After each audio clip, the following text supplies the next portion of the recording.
Therapists of Reddit, what was your I need a minute moment? I usually need a breather after working with my victims of intimate assault. The pain and tears in my room are always so heavy and raw. Edit to add. As an intern, I saw a client for a few weeks. Was in extreme danger to themselves. Stopped coming out of the blue. Literally my first client ever. Wife came to be seen as a patient a few weeks later, and the receptionist hurried back and warned me her husband, my client, had died. They ended up ending themselves, and now she wanted to be seen. Her description of the event and how her daughters found out was absolutely horrific. It was a lot to take in as a new therapist. Story 2. More of a funny story, but I arrived at a client's house for a session. I was doing in-home therapy for adolescents at the time with a 13-year-old kid. He was a little late getting home from school, so he wasn't there yet. His mother has me sit down to wait for him and says that while he's not home, she wanted to ask me something. I'm assuming it's about her son, since that's why I'm there. She proceeds to ask me why I think her boyfriend won't perform oral on her, and if I have any suggestions to change that. Really didn't see that one coming. This does not sound within OP's wheelhouse at the very least. I guess she didn't understand that therapists have specialties. Definitely an out-of-the-blue thing. My suggestion would just be, I don't know, ask your boyfriend about it. Talk to them about it. Communication is good. Story 3. Not a therapist, but volunteered on a hotline for people who were a danger to themselves for a number of years. Took a call from a young woman who was hysterical on the phone. Was difficult to make out what she was saying amongst her sobs, but I could make out she was outside. I asked her where she was, and she replied that she was on the top floor of a multi-story car park and was contemplating jumping off. I talked with her and tried to calm her down. Meanwhile, I was shaking like a leaf, but to no avail. She jumped and the line went dead. It was in the local paper not long after, and it stayed with me for years. Story 4. I worked in child/adolescent crisis before my current job. I could tell a lot of stories, but the one that really sticks with me is this. If you're not familiar with crisis units in the hospital, they have CCTV so security guards can watch multiple patients simultaneously to monitor behavior for safety. I'm working a crisis case of a 12-year-old male after a few years at the same hospital. The child had been aggressive towards staff, broke a crisis worker's nose, so he'd been put in 4-point restraints. Don't even get me started on that human rights violation. One of the guards comes to me and says, "I think you need to see this." He pulls up a screen recording, and there's a video of a mom putting her hand down the child's pants, gesticulating her hand inside his pants, then pulling her hand back out after a few, strokes, and then a few minutes later, the same thing. I call CPS, they come down and watch the videos. I call his long-term mental health therapist and say, "I'm sorry to tell you this, but we saw mom touching child on video." The therapist screams that they knew it. They said they knew she was doing something. We call dad down, who hasn't been in the kid's life much. He says he got chased away by mom for a lot of reasons, but one of them was that he got creeped out by things mom would say and do. For instance, mom allegedly told him she was attracted to girlish-looking boys with long hair, which just about summed up the child. Mom is asked about the incidents and says she wasn't touching the child inappropriately, says that the child has a tic and needs his balls moved sometimes to stop the tic. He couldn't get the tic himself because of being in restraints, so she just did it for him. Twice. CPS found that an acceptable excuse and ruled the case unfounded. I don't know what was worse, watching the videos or hearing that CPS watched the same videos as me and said, "Yeah, that's okay." I think I need a minute after this one, because this isn't just tragic or anything, this is downright infuriating. This kid is probably all messed up because of stuff like this, and CPS won't intervene because the mother's explanation was apparently sufficient. Yeah, this one sucks. Story 5. About a year ago, my partner started having these weird paranoias and mood swings. She thought the neighbors hated her or that our house was being tapped. If we were driving, she had to roll up all the windows and put the music on full blast so people couldn't hear us talking on the highway at highway speeds. She would cycle rapidly between hypermania and a deafening depression, almost always fixated on her mom, men being trash, or my immediate family. If it wasn't that, then anything that came to mind. She would just latch onto something and rant and rage for hours. We had to go to couples therapy because eventually she confessed some truths to me that were just too terrible for me to accept. We also got our own personal therapists, and she sought a psychiatrist, who diagnosed her with schizoaffective bipolar 1. My partner has consented and encouraged me to talk about her story, by the way. But things were pretty bad for months. She would just scream and criticize and judge and so on. It was too much for me to handle on my own. So we drove cross-country to seek out support from her immediate family and friends. We moved to Florida from Miami, and she had really no support or community down here. They were all still in the Midwest, where we went to university, started our careers, met each other, etc. Well, we made it to her mom's house, and then she just rage ranted to her about everything. Nothing was off limits. It went on for at least an hour. To add to the emotional density, her sister was there with us all. Her sister checked out after about 30 minutes and disappeared to the next room over. I barely even noticed she left, but when she came back after about 10 minutes, she had a full-on emotional breakdown about how she doesn't know what to do and that things were bad for her. A double whammy.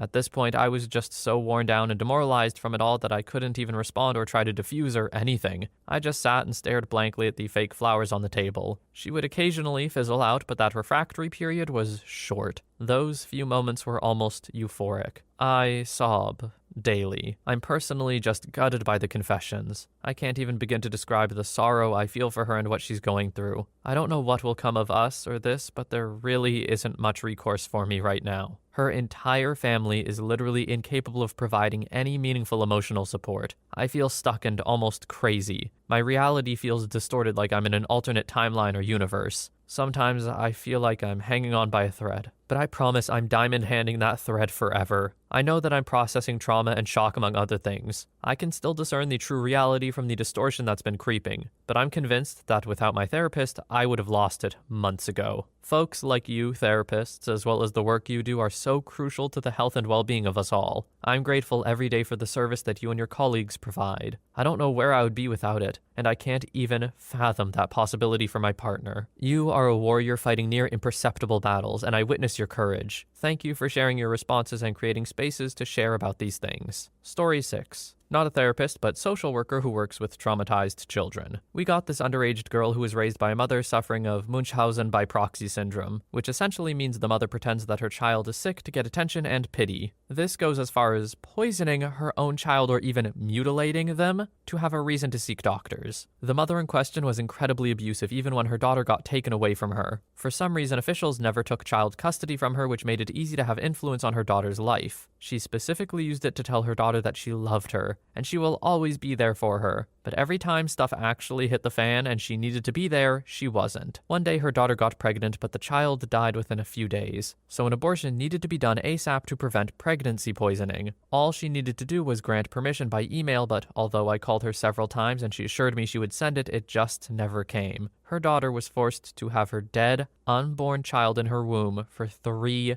days, for the sole reason that her mother just didn't do anything. We finally reached out to CPS and got permission through them, but her daughter was deeply traumatized by this and just never recovered from it. Seeing her like this was my first I need a minute moment. Story 7. Not a therapist, but I used to be a school social worker. We had 2 students who were murdered by their dad. The next day, a student told me that she knew they were being abused but didn't tell a single person. So she broke down in my office and blamed herself for them getting murdered, all because she didn't tell anyone they told her they were getting abused. The next day, the student tried to end themselves. The next week, the schools shut down because of COVID. I attempted to follow up with her remote and checked in, but a month into the schools being closed, I lost contact. I still think of her every day and hope she's doing all right. I would say my therapist moment was when a 10-year-old child described to me in vivid detail about how his mom's boyfriend locked him in a dog kennel and brutally stabbed his mom to death right in front of him, then took her body to the woods and threatened to end him if he told someone. I still see this client, and I work on helping him work through the grief and emotion processing, as well as building coping skills. He's still super young, but I worry that he's going to get some unhealthy coping skills to cope with this trauma. OP, these stories don't read like,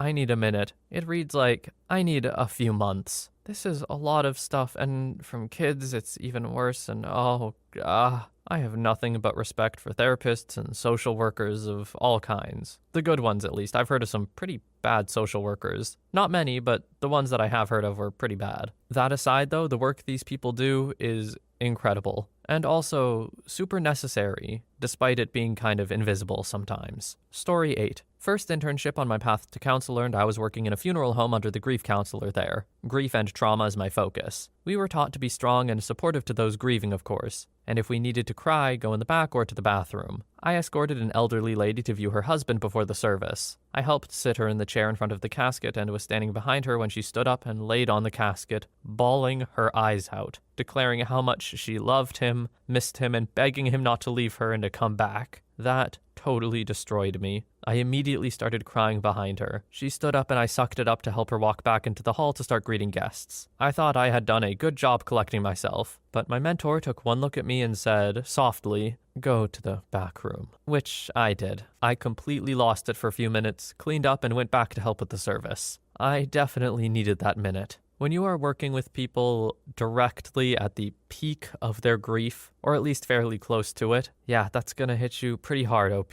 Sounds like you have a decent system, though, to go to the back room and just take a second and then come back, or a few seconds, and then come back later. It's a tough job. Story 9. I'm no longer in mental health, but I was a mental health professional in a big city jail for years. I had a few moments where I needed to take an extended bathroom break to compose myself. Breaks were not allowed outside of lunch. I had one person admit to touching his very small children and tell me he thought it was what they wanted. Had another confess to a brutal murder, every Greystone detail with a straight face. Another who would routinely dig up his mother's grave to put her in different clothes, and one who murdered his abuser. That job was nuts, and made me realize you never really know anyone or why they do anything. I was so burnt out I left the field altogether. It sucks because I feel like it's my calling, but I'm too old to go back to school for a master's now. Story 10. I had a patient who was psychotic and believed their ex-spouse had been touching their child. This person went into graphic detail of examining the child's rectum for signs of abuse despite my attempts to get them to stop. I had to go to the door to my office and tell them they had to leave or I was going to call security. For the record, I never asked them about this, despite being aware of it from their crisis evaluation. I'm an activity therapist and my assessment with patients is all about their lifestyle and activity. I was asking them about chores, housework, etc., and this was apparently something they did multiple times a day as part of a basic routine, which is why it came up. DCF removed the child from their care. The patient eventually cleared from their psychosis, which was substance-induced by mixing Adderall and alcohol, and recanted on their belief their spouse was touching their child, but denied the examinations ever happened. Story 11. My wife's friends are a couple of therapists. He works at the prison ward, she works in emergency, handling cases such as somebody trying to unalive their family during an episode, and she helps to negotiate with the person and diffuse the situation. I once made the mistake to ask how their day at work was, and it was like all the things in this thread but in 1 week. Suddenly, my job doesn't sound so bad anymore. Story 12.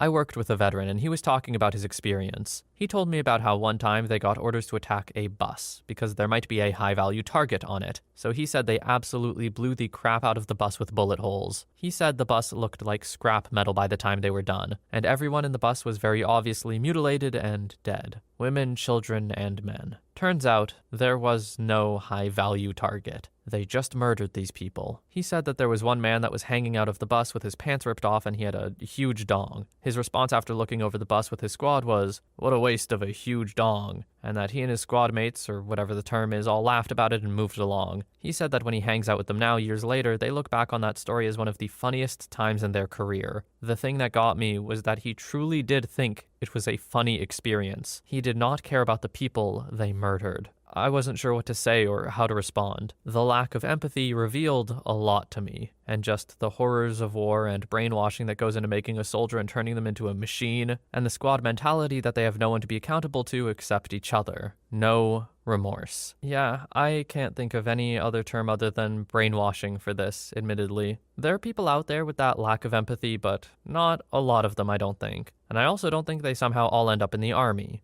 As such, these people were most likely normal, empathetic, caring people at some point, and it had to be ironed out of them. And that's pretty, I don't know, I think it's pretty awful. Story 13. I'm a therapist in training, in my last year of grad school for counseling and seeing clients. But my job before school was working on crisis lines, including the Veterans Crisis Line. One evening, I took a call from an older fellow who wanted to verbally process trauma, which is usually a no-go, because talking about trauma without any way to regulate the nervous system reinforces the neural pathways associated with the trauma and makes things worse. But this man could not be persuaded to discuss current life stressors. He got himself into a